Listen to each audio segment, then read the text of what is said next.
Freiner la croissance démographique est un objectif majeur du président égyptien Abdel Fattah al-Sisi depuis son entrée en fonction en 2014.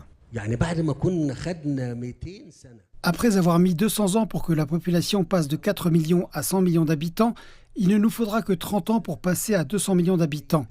Cela signifie que la pauvreté augmentera beaucoup plus qu'aujourd'hui.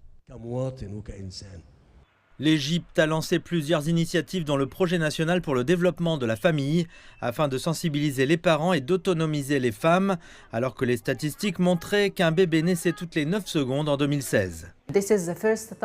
C'est la première fois que le gouvernement égyptien aborde les questions démographiques sous l'angle du développement et de l'intégration. Ce n'est pas le travail d'un seul ministère. Plusieurs ONG ont également participé à ces efforts.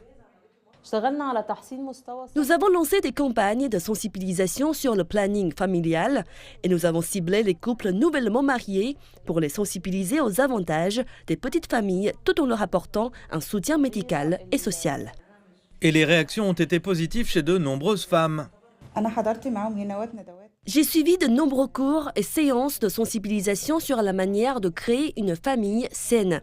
C'est pourquoi je n'ai que 2 enfants et j'apprends ici à leur accorder suffisamment d'attention et à améliorer nos conditions de vie. Le taux de croissance de la population est descendu à un niveau record de 1,4% en 2023. Cependant, les responsables affirment qu'ils sont déterminés à faire baisser encore ces chiffres afin d'améliorer la qualité de vie dans ce pays d'Afrique du Nord.